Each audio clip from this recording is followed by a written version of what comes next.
everyone. I'm Lynn with Run It Back, and here today we have Final Form, one of the teams that competed in the Game Changers Academy for February. So, Final Form, welcome, and thanks for coming on.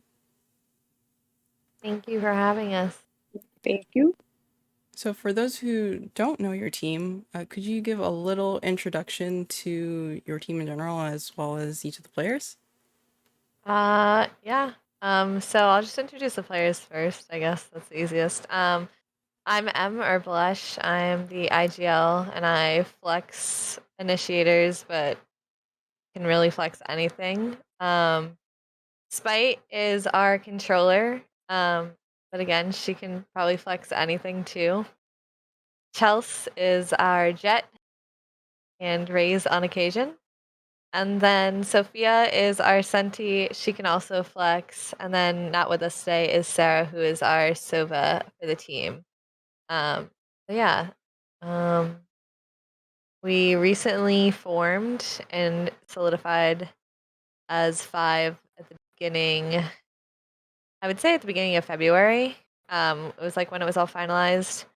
So we've been practicing for the last month together. Me and Shell specifically trialed so many people since October. We wanted to make sure that we actually enjoyed the people that we were playing with, and it were people who could take criticism and not like get upset over things. So we really want to make sure we vibed with the teammates that we had and had teammates that wanted to get better together.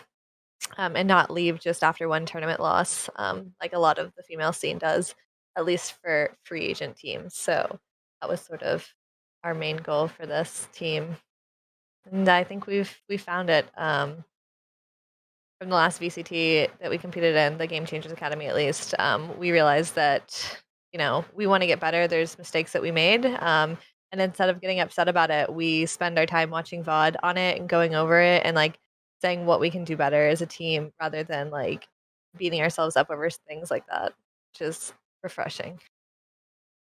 Nice. So, just trying to stay together to grow. What led you to the name Final Form?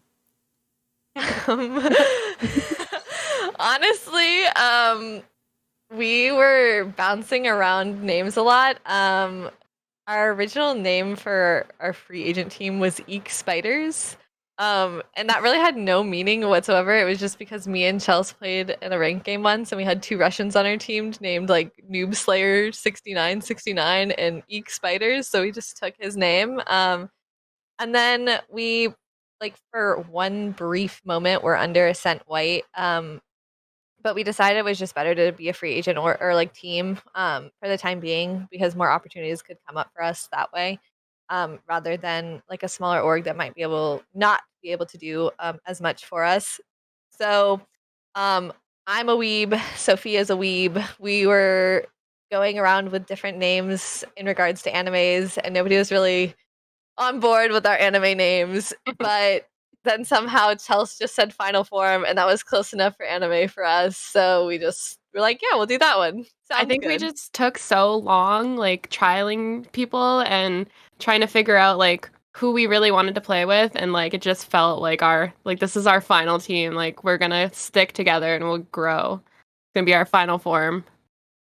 Nice. No, I like it, and it does have a tint of anime to it, so Oh, it does. It it definitely works. does. I appreciate it at least. One thing you touched on is so you were briefly with the Ascent group.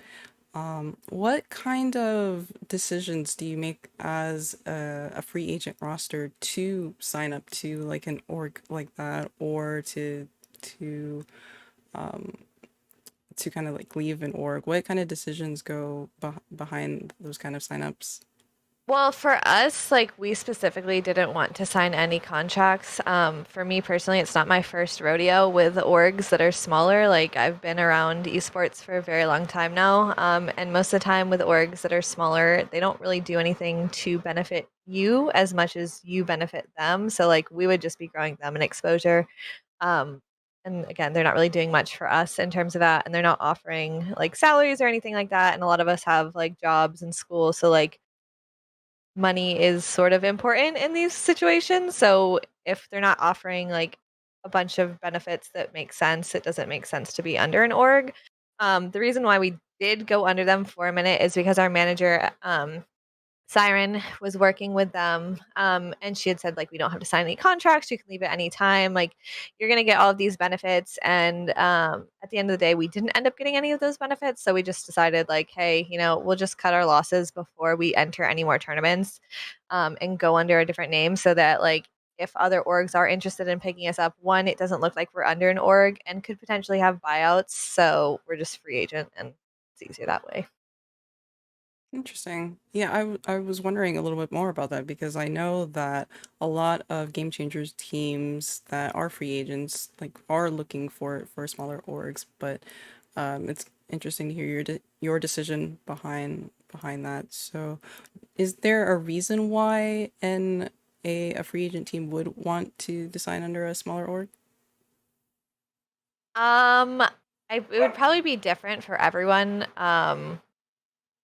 If they are offering things that they want, I guess, like graphics and stuff like that, I guess, but really for us, that's like not enough. At the end of the day, we are adults and we understand how life works. Things And, like, I don't and know. maybe people who don't have like a support system with them, like people who are looking for like a manager and things like that, we kind of already had that coming into it.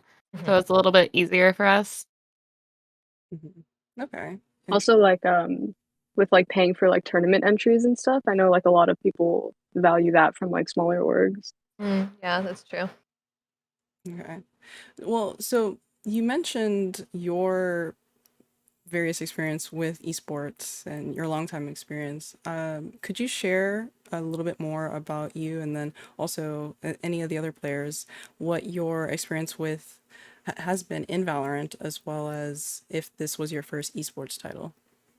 Yeah, well, I think we should all probably speak on ourselves since we probably go back farther. But for me personally, I come from the COD community, so I've been playing like competitive video games since, oh God, I don't even know at this point. The Black Ops 2. Hmm. I don't even know when that came out. So I played competitive Call of Duty up until I think 2 or 3 titles ago. And then I had played CS a little bit, but never like competitively on a team, like just played matchmaking that way. And then when Valorant came out, um, I switched to that and like I had friends that played and I played in the first ever like Riot sanctioned event for women. I think it was the NSG Summer Showdown. So Right. I played in that. And then I ended up taking a break for a few months. And then I think they announced like the first VCT, like that wasn't actually a thing when I was playing still. And they announced like the second or third one. And I was like, okay, I'm gonna come back and play. So I've been like bouncing around on like a bunch of unsigned teams until Chelsea came to me and was like, hey, do you want a team? Actually, it was Tupperware, who was like one of my old teammates. And she came to me and was like, do you want to team with us? And that was sort of how that's gone now. So that's sort of my experience in esports, at least. I can go next. I also started in Call of Duty. I've been playing Call of Duty since like Black Ops 1. And we were in the same community, so it's kind of funny that me and Blush didn't know each other Hmm. earlier. But after that, I went to CS and I had been playing CS since 2013 in ESEA, which is like a third party client where we would just pug and play in the leagues and stuff. And then after CS kind of died down and we got the teaser for Valorant, everyone and all my friend group kind of switched over. And I've been bouncing around from like teams, like free agent teams, until we finally hit here. My turn. Okay. Yeah, sure. This is my first FPS game. I came from Super Smash Brothers Melee before this. Mhm. I was never really good at it, but I would like go to tournaments and stuff and hang out with people that were good at it, and that was kind of my first exposure into like competitive gaming.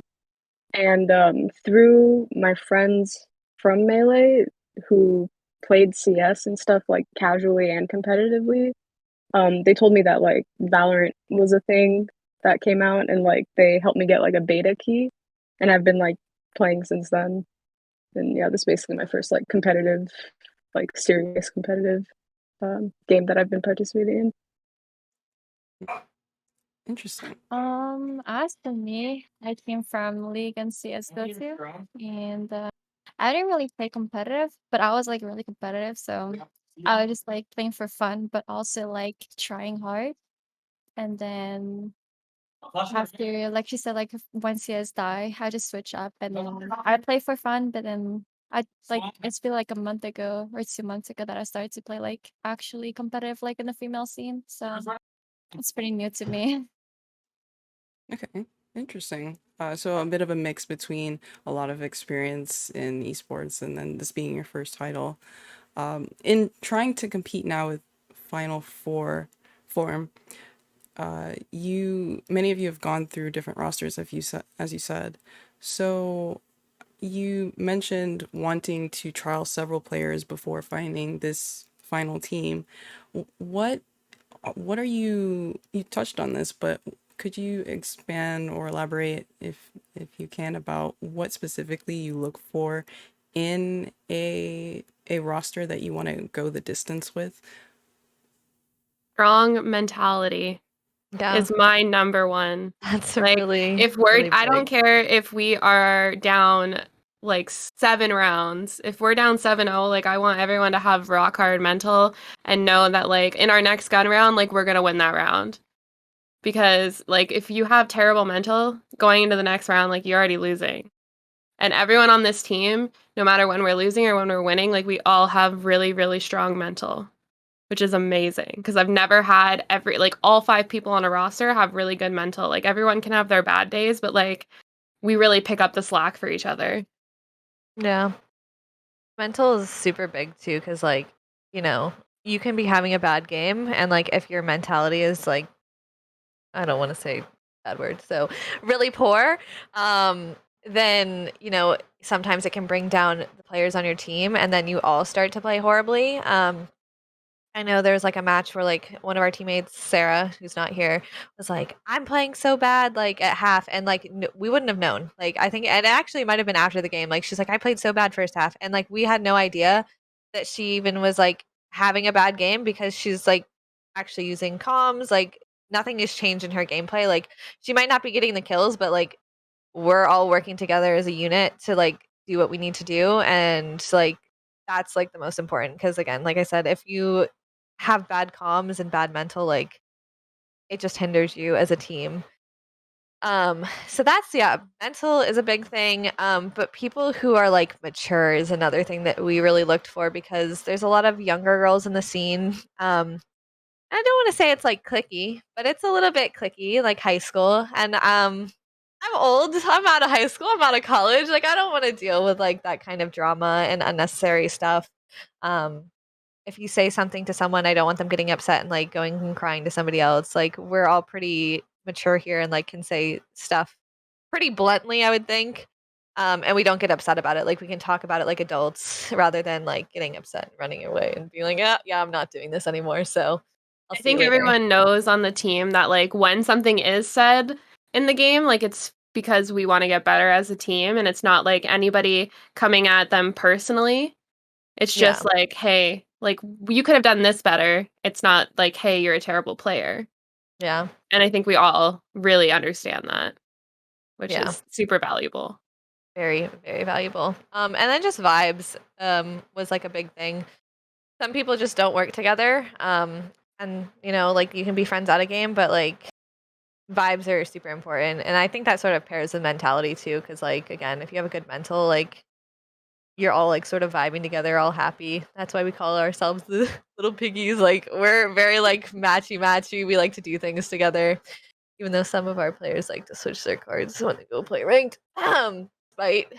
But, I'm I winning mean, we're card. we're all That's like the winning. friends too out of game, which helps. And we like to like we all duo queue with each other, like if we're not like scrimming together. So it's like your friends in game, your friends like out of game. Like I don't know. It's just nice to have people that want to get better and play together all the time. It's really refreshing. Mhm. So Wow, yeah, interesting. putting in the work too. Like our team will sit here and like watch VODs for like 3-4 hours and like sit on ValoPlant and like create strats that we can like all go over together. So it's like nice to actually have people that want to put in the work to like get better and play at the like highest level that we can. Okay, so the mentals, maturity, and the vibes just within the team seem to be that much more important to keeping that roster together. How much do particular roles and well, yeah, so particular roles like having a controller or initiator, how much does that play when you're trialing players compared to the vibes and the mentality and stuff like that? Um,